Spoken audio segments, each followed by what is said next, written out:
열매를 맺게 하려 함이라. 아멘.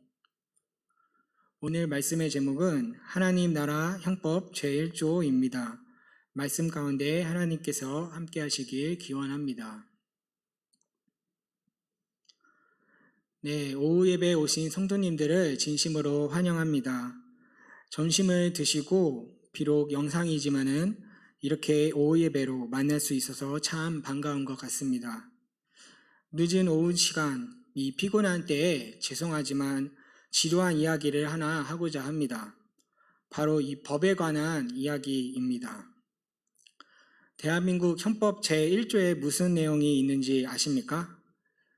이 헌법 제1조에는 3가지 항목이 있는데요. 저희가 살펴본 내용은 1항, 3항 두 가지 내용을 살펴보고자 합니다. 1항에는 이렇게 쓰여져 있습니다. 범죄의 성립과 처벌은 행위 시의 법률에 의한다. 네, 무슨 내용인지 잘 감이 잡히지 않는 것 같습니다. 그래서 저도 이렇게 해설을 한번 찾아봤습니다. 이 해설에서는 내용이 좀 어려워가지고 단어도 한번 제가 찾아보고 천천히 쉽게 해석을 해보았는데 내용은 이렇게 되는 것 같습니다.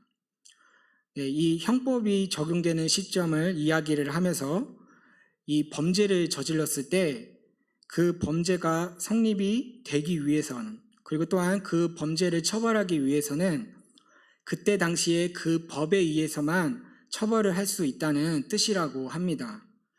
가장 가까운 예로는 이 간통죄로 예를 들 수가 있을 것 같은데요.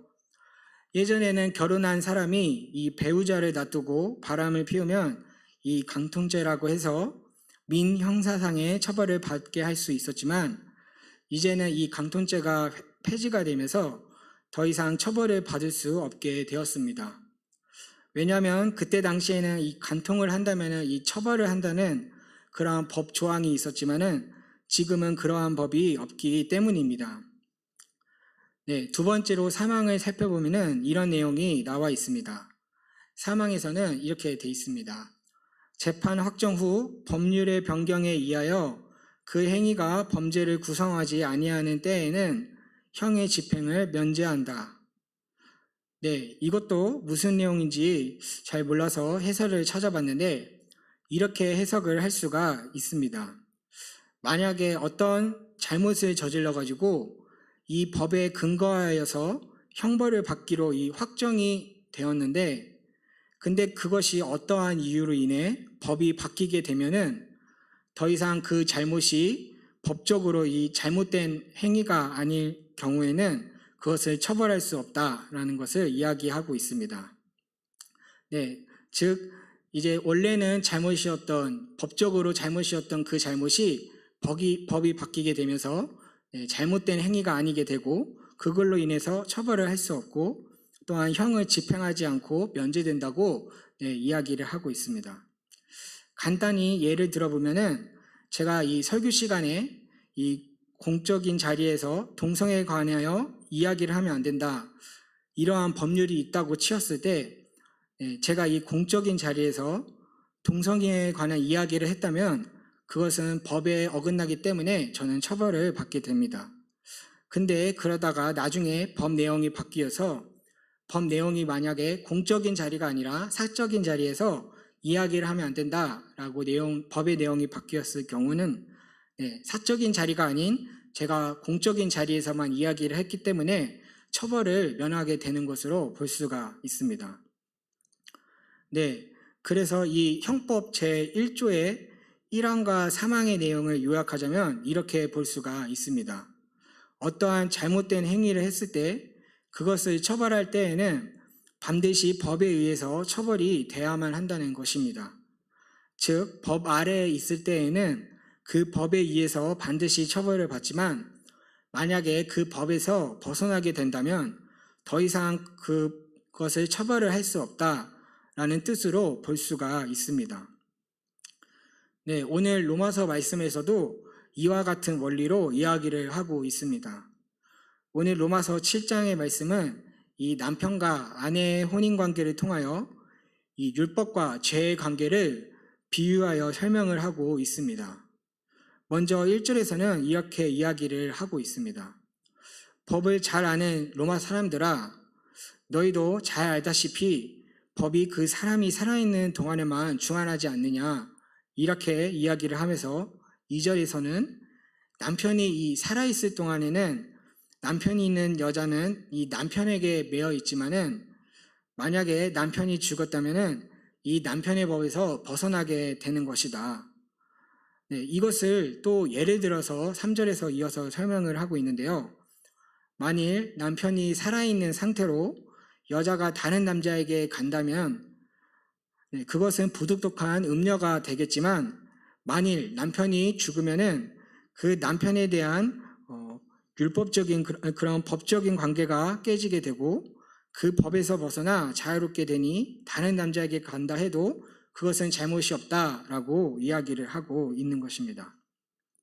네, 그리고 끝으로 마지막 4절에서는 그러므로 마찬가지로 우리도 그리스도의 몸으로 인해서 율법으로 매여 있었지만은 근데 우리가 그리스도의 몸으로 인해서 이 율법에 매여 있는 그 우리를 예수님께서 그리스도께서 대신 죽임을 당하셨으므로 더 이상 율법에 매이지 않고 죽은 자 가운데서 살아나신 이 그리스도에게 감으로써 이제 우리가 대신에 그리스도에게 매이게 되고 이 하나님을 위하여 열매를 맺게 하기 위함이다라고 이야기를 하고 있습니다.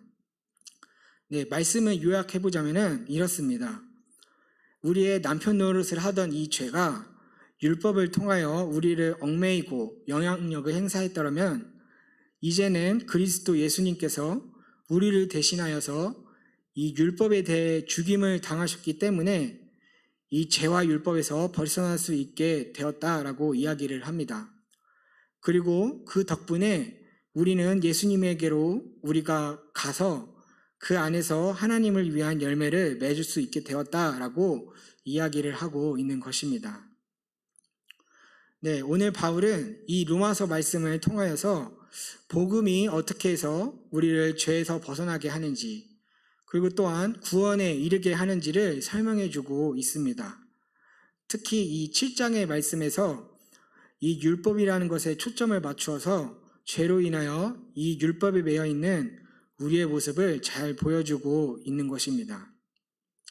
네, 로마서 7장 7절 말씀을 제가 읽어드리도록 하겠습니다. 그런즉 우리가 무슨 말 하리요? 율법이 죄냐? 그럴 수 없느니라. 율법으로 말미암지 않고는 내가 죄를 알지 못하였으니 곧 율법이 탐내지 말라 하지 아니하였더라면 내가 탐심을 알지 못하였으리라. 네, 말씀의 내용처럼 이 율법 자체는 죄라고 혹은 나쁜 것, 악한 것이라고 이야기를 하지 않습니다. 다만 이 율법을 통하여서 숨겨져 있던 우리의 죄가 드러난다고 이야기를 하고 있습니다.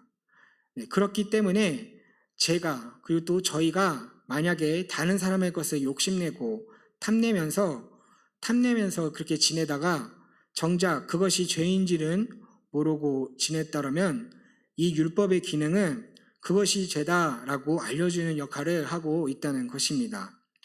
네, 이어서 8절과 9절 말씀을 다 같이 읽어보도록 하겠습니다. 그러나 죄가 기회를 타서 계명으로 말미암아 내 속에서 온갖 탐심을 이루었나니 이는 율법이 없으면 죄가 죽은 것임이라. 전에 율법을 깨닫지 못했을 때에는 내가 살았더니 계명이 이름에 죄는 살아나고 나는 죽었도다. 네, 마찬가지로 이 율법 덕분에 이 죄로서 우리 속에서 이루어지게 하였고 때문에 예전에는 몰랐던 우리의 죄를 이 율법 덕분에 죄로 인식을 하게 되면서 내 자신이 죄인임을 알게 되었다라는 것입니다. 즉 다시 말하면 이 율법의 원리가 우리를 계속 지배하는 한 우리는 계속 죄인으로서 또는 죄로부터 벗어날 수 없다는 것입니다. 네, 이쯤에서 제가 있었던 일화를 하나 이야기하고 말씀을 마치고자 합니다. 때는 바야흐로 제가 총신대학교 2학년 때의 일이었습니다. 아시는 분은 아시겠지만 이 총신대라고 함은 신학을 전공하고 배우는 곳으로서 이 예비 전도사님들이 모이는 곳이라고 볼 수가 있겠습니다. 그렇기 때문에 날고 기는 선한 행실을 나타내는 그러한 곳이기도 하는데요. 제가 언젠가 이 카페에서 이 덩그러니 놓여있는 휴대폰을 하나 보게 되었습니다. 그때 저의 생각으로는 사람들이 많은 이곳에서 저 핸드폰을 보면은 분명 다른 사람이 나쁜 마음을 가지고 이 휴대폰을 가져가 다른 곳에 팔거나 혹은 이 유심칩 같은 것들을 바꿔서 자신이 사용할 것이다, 이러한 생각을 했습니다. 그러니까 이러한 불상사가 일어나기 전에 내가 주어서 이것을 경찰서에 돌려주어야겠다, 이런 생각을 가지고 제가 휴대폰을 주워갔습니다.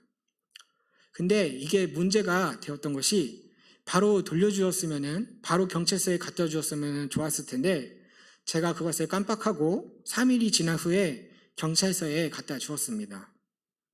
그 후 며칠 후에 그 은평경찰서에서 조사를 받으러 나오라고 연락이 왔습니다. 그래서 제가 이 은평경찰서에 갔더니 핸드폰을 훔친 범인으로서 이 조사를 받게 되었습니다. 제가 훔친 것이 아니라고 많은 변명을 했지만은 그 변명을 잘 들어주지 않더라고요.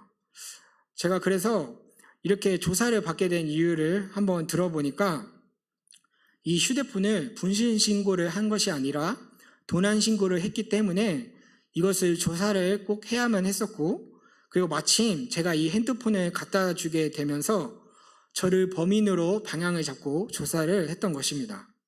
그래서 제가 그 경찰 아저씨한테 저는 이 총신대에 다니는 학생으로서 결코 그런 마음을 먹지 않았습니다 라고 아무리 이야기를 했지만 이 CCTV에서도 약간 좀 제 뒷모습이 그렇게 찍혀 있었고, 그리고 또한 경찰관이 생각하기에는 정황상 이것이 맞다고 생각을 하기 때문에 이제 서류를 작성해가지고 검사한테 보내는 그런 송치를 했습니다.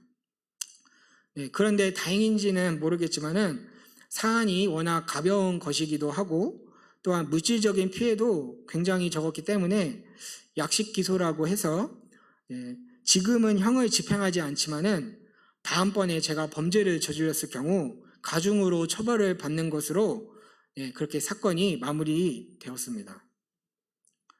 이러한 사건을 경험하면서 느꼈던 것은 이 법이라는 것이 생각보다 우리 가까이에 있구나라는 것을 느꼈고, 생각보다 이 변호사라는 것이 정말 중요한 존재이구나라는 것을 느꼈습니다.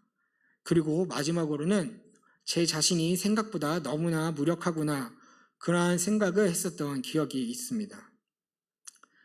그렇습니다.